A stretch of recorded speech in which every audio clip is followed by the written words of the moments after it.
మీరు నార్మల్గా సాలరీడ్ పర్సన్గా ఉండాలి అని అనుకుంటే మీలో ఉన్న దీని మీద ఫోకస్ చేయండి. లేదా టాప్ 1% వాళ్ళల్లో లేదా రిచ్ లైఫ్ స్టైల్గా మార్చుకోవాలనుకుంటే మీలో ఉన్న వీటి మీద ఫోకస్ చేయండి. అండ్ నాకు ఒక చిన్న ఫేవర్, మన ఛానల్కి 10 మంది సబ్స్క్రైబర్స్ ఉన్నారు. వాళ్ళలో ఎవరైనా వీడియో చూస్తుంటే ఎస్ అని కమెంట్ చేయండి. మనందరం కొన్ని విషయాల్లో స్ట్రాంగ్ గా ఉంటాం, ఇంకొన్ని విషయాల్లో వీక్ గా ఉంటాం. ఫర్ ఎగ్జాంపుల్, నేను కోడింగ్ లో వీక్ కానీ స్టోరీ టెల్లింగ్ లో స్ట్రాంగ్. ఇప్పుడు మనం ఇక్కడ ఒక దాంట్లో వీక్ ఉన్నాం, ఇంకొక దాంట్లో స్ట్రాంగ్ గా ఉన్నామని ఎలా తెలుసుకోవాలి? మనం ఏ వర్క్ అయితే ఇష్టపడి చేస్తామో లేదా పదే పదే ఆ వర్క్ చేయాలనిపిస్తుందో మనం దాంట్లో స్ట్రాంగ్ గా ఉన్నట్టు. ఏ వర్క్ అయితే మనకు ఇష్టం లేకపోయినా చేయాలంటే చేయాలి అన్నట్టు చేస్తే దాంట్లో మనం వీక్ గా ఉన్నట్టు. సో నాలో ఉన్న వీక్నెస్ తో పోరాడి నేను గొప్పగా ఎదగాలి అని అనుకుంటే కేవలం ఒక సాలరీడ్ పర్సన్ గానే మిగిలిపోతాను.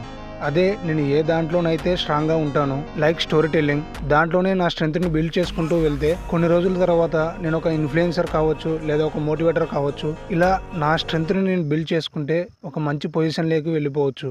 మీరు కూడా మీ వీక్నెస్తో పోరాడి గెలవాలని ట్రై చేయకండి. అలా చేస్తే మీరు కూడా ఒక సాలరీడ్ పర్సన్ కానీ మిగిలిపోతారు.